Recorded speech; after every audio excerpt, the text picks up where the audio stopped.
Chair. Okay, we have a lot of slides that we'll try to go through quickly. We'll try and get the usual messages across about the French market and some work that we did in our committees and subcommittees at Comat.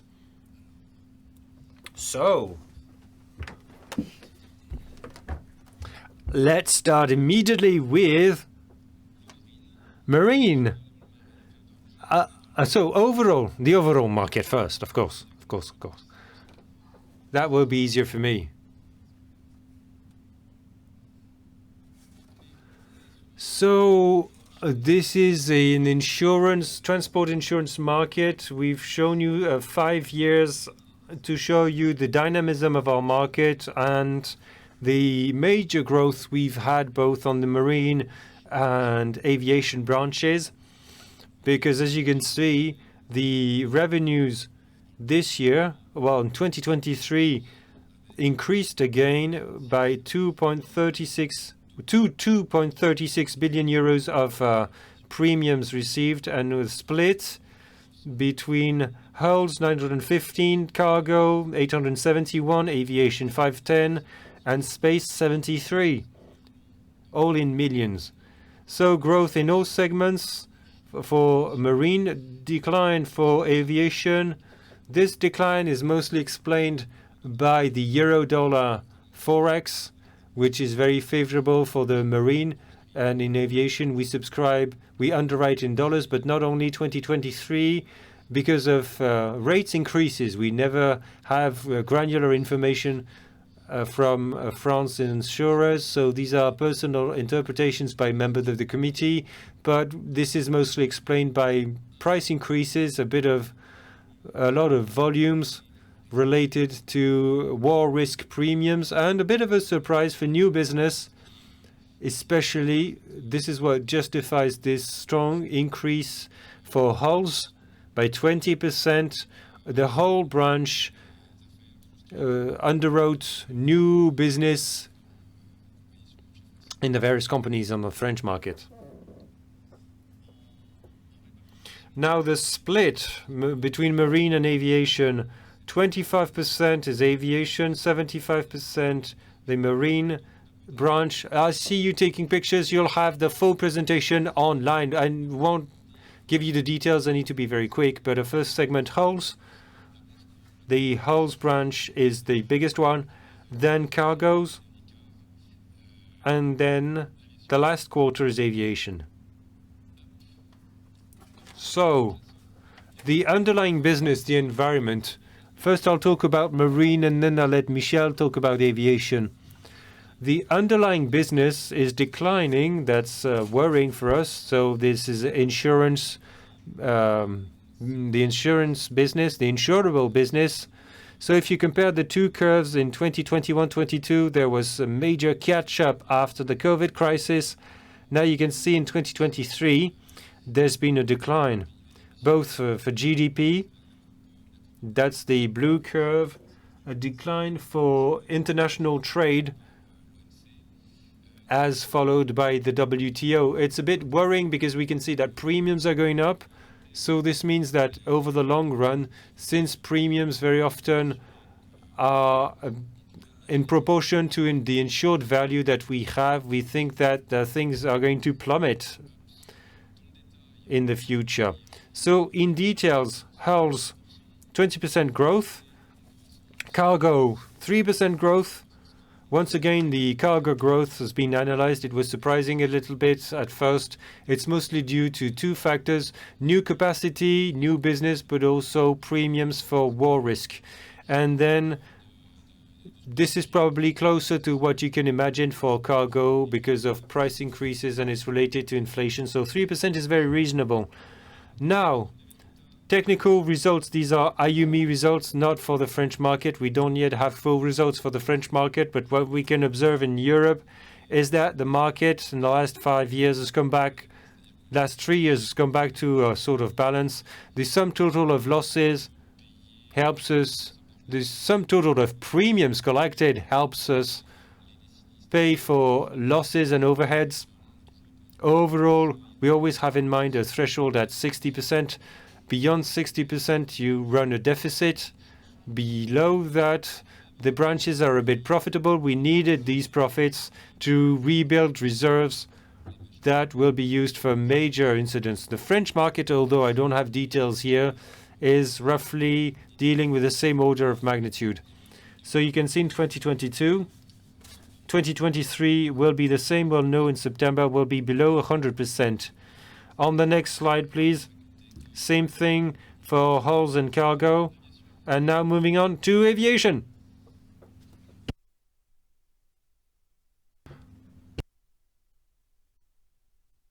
I was a bit too quick.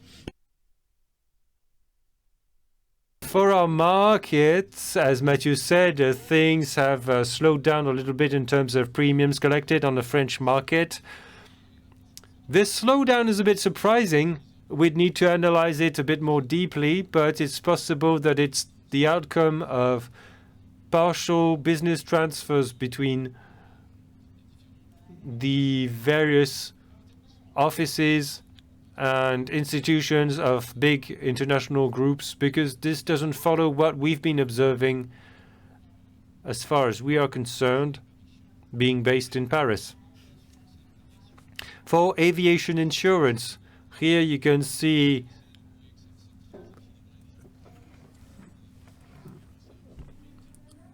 aircraft and liability. Now, very quickly, about technical results. Well, we don't yet publish the triangle for the French market. This is one of the missions of our working group on statistics. We'll come back to that in a second. But for results, I'll give you a global overview, which is probably even more significant. For space insurance, also a slight slowdown. But the issue with space insurance, as we'll discuss a bit later, is not really premiums collected, although given the losses, that's really the issue. The premiums seem to be very insufficient. Very quickly, for the underlying business, what you should take away is that the underlying business is growing when it comes to global air transport for airlines, because in aviation you distinguish between airline insurance, aircraft manufacturer insurance, and general aviation, and space is counted as a fourth branch. So when it comes to global passenger transport, you can see there's been a full catch-up after the COVID crisis. And so in 2024, the overall levels of 1919 should be exceeded. Yes, it's fairly surprising because this is the opposite in marine. The underlying business is declining, but premiums are increasing because of the geopolitical environment. And for aviation, you've got more and more passengers, and still premiums are down. Yes, what's also interesting is to look at the regional variations, because not everything is fully homogeneous. It's increasing everywhere, but not at the same speed. And another thing that is really important is that airlines that lost a lot of money before that, during the COVID crisis in particular, are in the black again. Well, they still have a long way to go, but at least they are back in the saddle. And I wanted to mention one thing you should always keep in mind is the excellent level of safety in the air transport business. This is really remarkable and noteworthy. Bon, je passe. So these are the results, the financial results. As you can see, that losses were very, very high during COVID crisis, and you can see that the balance is not yet sustainable. Now, a few words about the insurance market itself. So that's another story. There's no correlation between the positive results from airlines and the insurance market itself. But here we can see that there is a gap, but we can see that there is no regulation year after, no correlation, sorry, year after year. And we can see that we are going back to positive results still. The situation has improved over the past 3 years, but there's still a long way to go in order to make up for the previous year's losses. Very quickly regarding the construction risks and general aviation. Manufacturers have resumed their activity. Airbus and Boeing are not operating in the same way.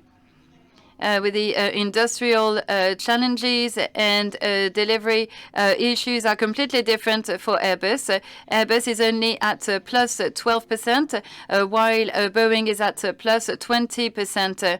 Boeing was really lagging behind in terms of aircraft delivery.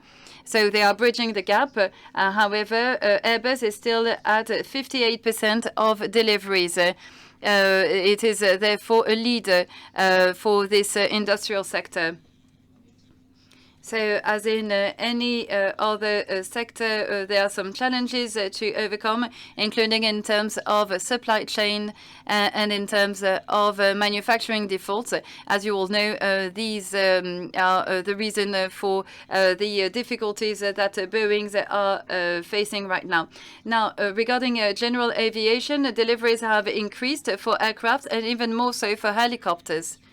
Regarding business aviation, which is a major contributor, we can see that it has become more compacted in Europe. We have experienced a drop in Europe. So I will not tell you all of the history of the manufacturer's insurance, but you can see that losses were significant during the COVID crisis, and we can see that we are now reaching maturity, but we need to wait for 5 years because we have some long-term claims that are changing the feedback. Now, a few words regarding space insurance. As you can see, it is not yet a reflection of reality. It has always been volatile, but 2023 was a particularly bad year. With the recent announcements of difficulties with certain satellites, this deficit can get even bigger. And so we needed to go back 10 years to find a favorable balance. And I will let you read the other slides later. So the market is at 2.36 billion euros.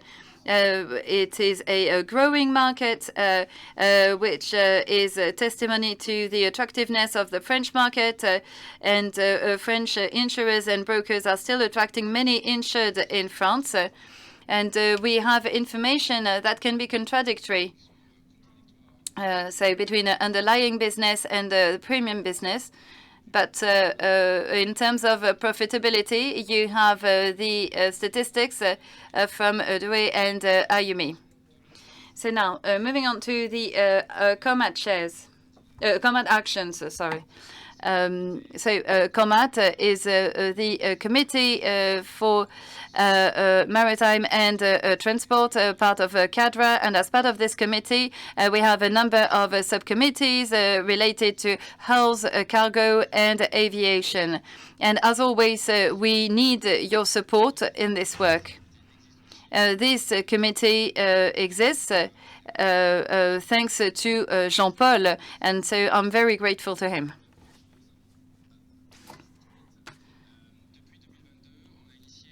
Since 2022, we've launched a forward-looking analysis focusing on various themes, TILs, contracts, market uses, regulatory aspects, and training. We've already concluded some analysis, including on training. We haven't yet started working on market uses, but we will start shortly, and I will keep you posted.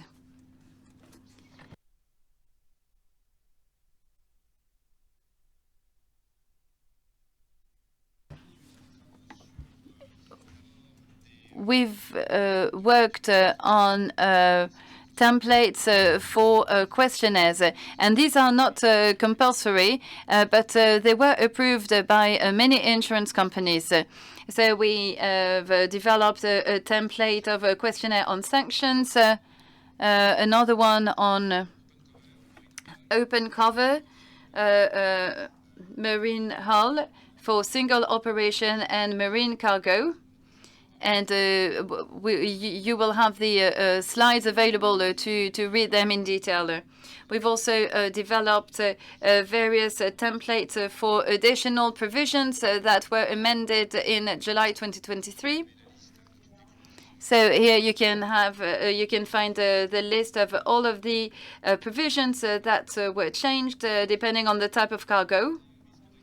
And regarding war risk, there was a change in templates for special convention for extended guarantee and waterborne in October 2023.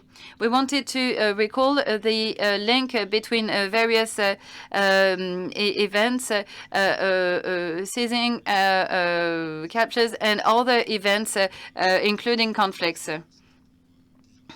We thought that it was important, and this link was more obvious for some insurers than others.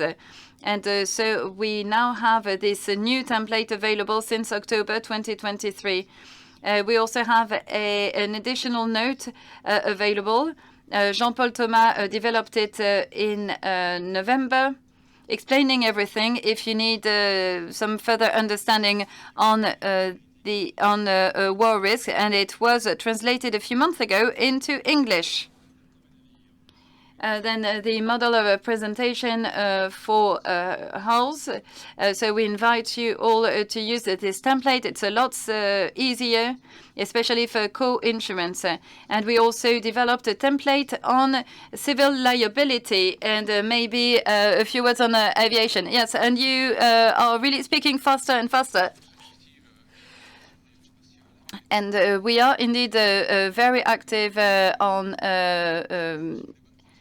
on air transport and on space insurance as well. And you mentioned the questionnaires and the templates also on AML sanctions.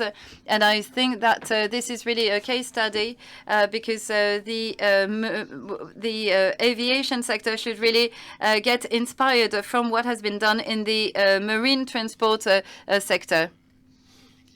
The Comat exists because insurers are committed to this, and we also have the involvement of brokers. It's important to be challenged by brokers as well. So please join us and work with us. Thank you very much. A big round of applause for Comat.